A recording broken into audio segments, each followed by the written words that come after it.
Assalamualaikum warahmatullahi wabarakatuh. Bismillahirrahmanirrahim. Alhamdulillahirabbil alamin wa bihi nasta'in wa ala umri dunya waddin. Assalatu wassalamu ala Rasulillah alladzi la nabiyya ba'dah ma ba'du. Alhamdulillah anakku sekalian, pada kesempatan hari ini kita dapat berjumpa lagi melanjutkan pelajaran kita yaitu Pendidikan Agama Islam kelas 1. Marilah anakku sekalian kita awali pelajaran kita hari ini dengan berdoa secara bersama-sama. Bismillahirrahmanirrahim. Rabbi zidni ilma warzuqni fahma waj'alni min ibadika sholihin. Ya Allah, tambahkanlah kepadaku ilmu dan anugerahkanlah kepadaku kefahaman dan jadikanlah aku dari golongan hamba-Mu yang soleh. Amin. Anakku sekalian, hari ini kita akan mereview pelajaran yang sudah Pak Rufi sampaikan dari awal pertemuan hingga terakhir sebagai persiapan kita menghadapi PTS, penilaian tengah semester. Maka hari ini akan Pak Rufi review pelajaran 6 yaitu Ayo Semangat Belajar, yang di situ nanti ada semangat belajar Nabi Idris. Kemudian nanti di bab 7 itu ada belajar Al-Quran yaitu surat Al-Ikhlas, dan pelajaran 8 itu Allah Maharaja Al-Malik. Baik anakku sekalian, kita awali dari pelajaran 6 atau pertemuan pertama yaitu Ayo Semangat Belajar. Sub A, semangat belajar Nabi Idris alaihi salam. Nabi Idris alaihi salam adalah nabi yang kedua, yaitu setelah Nabi Adam alaihi salam. Ayah Nabi Idris bernama Yarid, dan Nabi Idris dilahirkan di kota Babil, dan kemudian beliau diangkat menjadi Rasul pada usia 82 tahun di Mesir. Berarti beliau berdakwahnya di kota Mesir. Nabi Idris alaihi salam berdakwah kepada keturunan Qabil. Qabil itu adalah putra dari Nabi Adam alaihi salam. Jadi Nabi Idris berdakwah di Mesir yaitu kepada keturunan Qabil. Kemudian Nabi Idris alaihissalam ini mengajarkan tentang ilmu tauhid, yaitu mengesahkan Allah, yaitu mengajak untuk menyembah Allah. Kemudian pelajaran yang dapat diambil dari pelajaran Nabi Idris alaihissalam. 1. Yaitu ilmu tentang tulis menulis dengan pena. Bahwa Nabi Idris adalah orang pertama yang mengajarkan kepada manusia untuk menulis menggunakan pena. Kemudian beliau juga mengajarkan tentang ilmu perbintangan, ya, atau disebut dengan ilmu astronomi. Jadi awal mula munculnya ilmu perbintangan atau ilmu astronomi itu pada zaman Nabi Idris alaihi salam. Kemudian beliau juga mengajarkan untuk membuat baju perang. Kemudian beliau juga dapat menjinakkan kuda, yang mana kuda itu liar, ya. Jadi waktu itu orang-orang kemana-mana itu masih dengan berjalan kaki. Nah kemudian ketika zaman Nabi Idris ini mengajarkan untuk menjinakkan kuda, sehingga kuda itu dapat ditunggangi untuk alat transportasi, untuk pergi kemana-mana naik kuda. Dan kemudian yang paling penting yang diajarkan oleh Nabi Idris adalah semangat belajar. Kemudian anakku, kita lanjut kepada bab 7 atau pelajaran 7, yaitu tentang doa. Belum bab 7, masih bab 6, tetapi sub B, yaitu tentang berdoa. Apa itu doa? Doa itu adalah kita memohon, ya, kita memohon atau meminta pertolongan kepada Allah. Kita meminta agar memperoleh karunia dan dijauhkan dari kejahatan atau bencana. Nah, doa itu dibaca setiap kali kita akan memulai dan mengakhiri pekerjaan. Kita akan memulai suatu pekerjaan, mau belajar misalnya, kita awali dengan berdoa, dan setelah selesai belajar atau untuk mengakhiri belajar, mengakhiri sebuah pekerjaan, itu kita tutup juga dengan doa.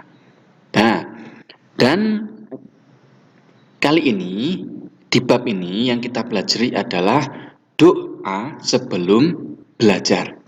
Itu sebagaimana yang setiap hari kita lafalkan, doa sebelum belajar. Saya yakin anak-anak sudah hafal ya. Coba kita lafalkan bersama-sama. Bismillahirrahmanirrahim. Rabbi zidni ilma warzuqni fahma waj'alni min ibadikas sholihin.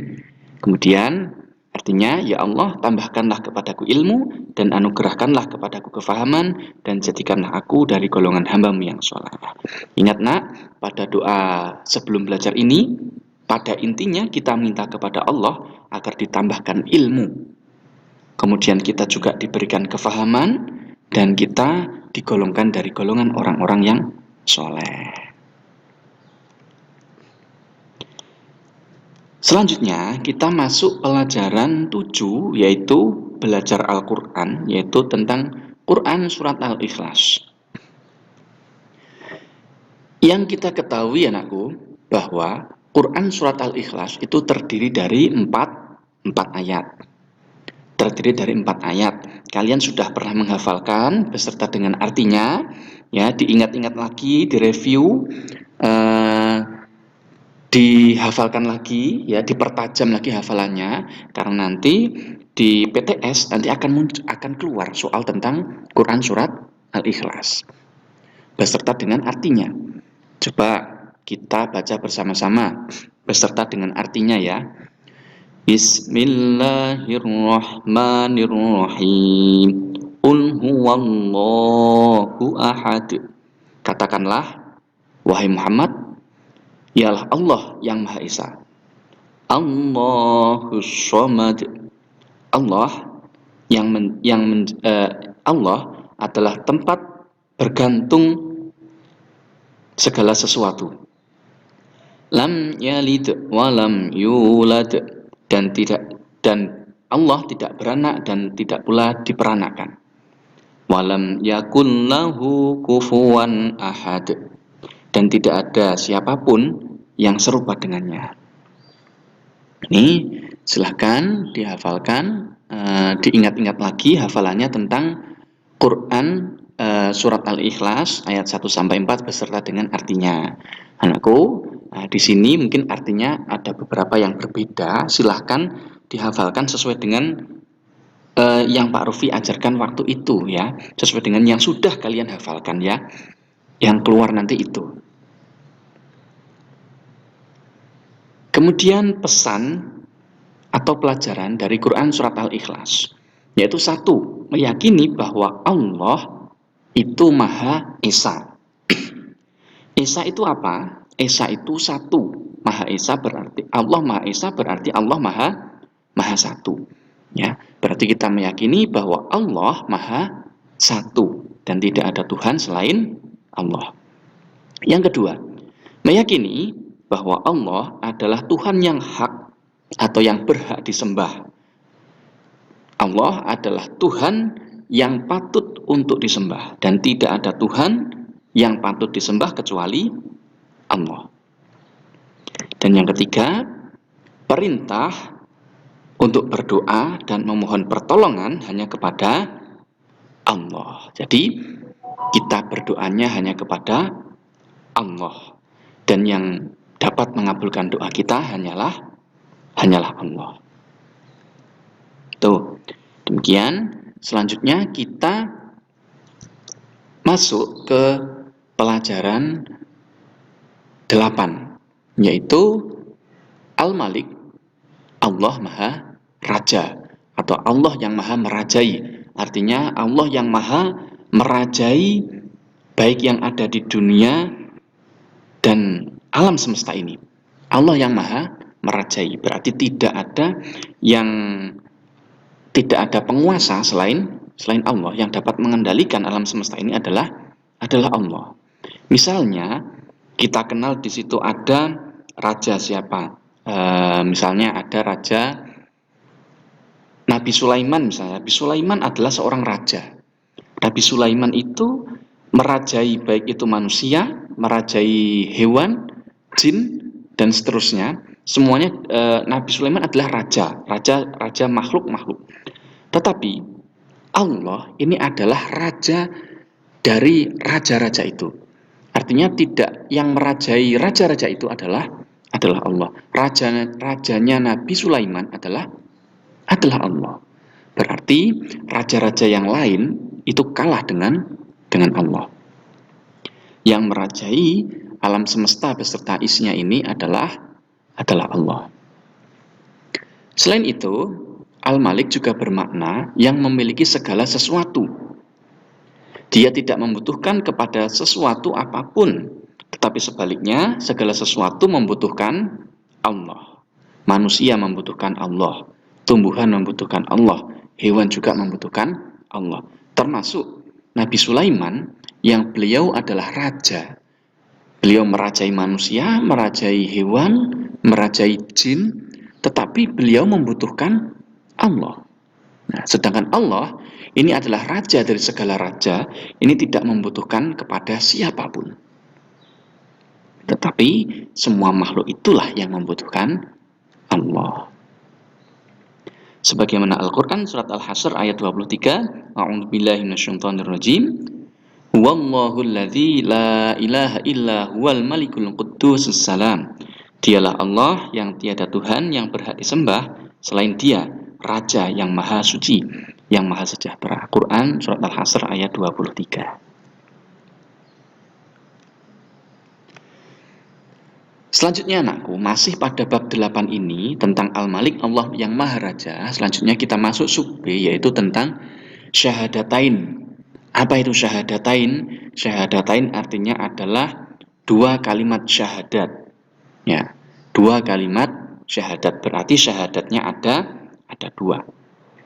Syahadat itu adalah rukun Islam yang pertama dan menjadi tanda seseorang masuk Islam. Berarti orang itu dikatakan masuk Islam ketika dia telah mengucapkan dua kalimat syahadat. Ya, setelah ia mengucapkan dua kalimat syahadat berarti dia resmi menjadi orang Islam.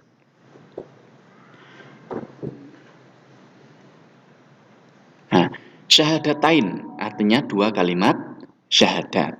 Berarti syahadatnya ada dua. Ya, perhatikan. Asyhadu alla ilaha illallah. Satu. Yang kedua, wa asyhadu anna Muhammadar Rasulullah. Ya.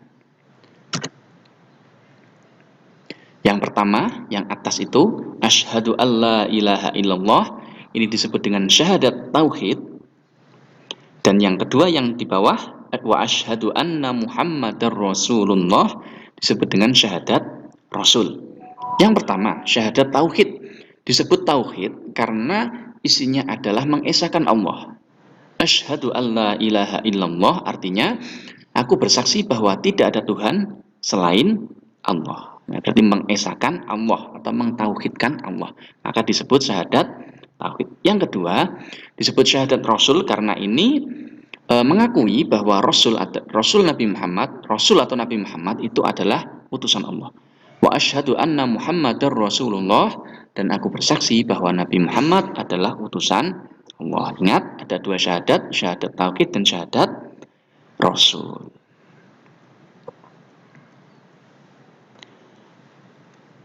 Ya, demikian anakku sekalian, diingat-ingat, dipelajari pelajaran hari ini sebagai persiapan untuk menghadapi PTS, dicermati, dipelajari. Saya doakan semoga kalian diberikan kelancaran dalam mengerjakan ujian dan mendapatkan hasil yang maksimal.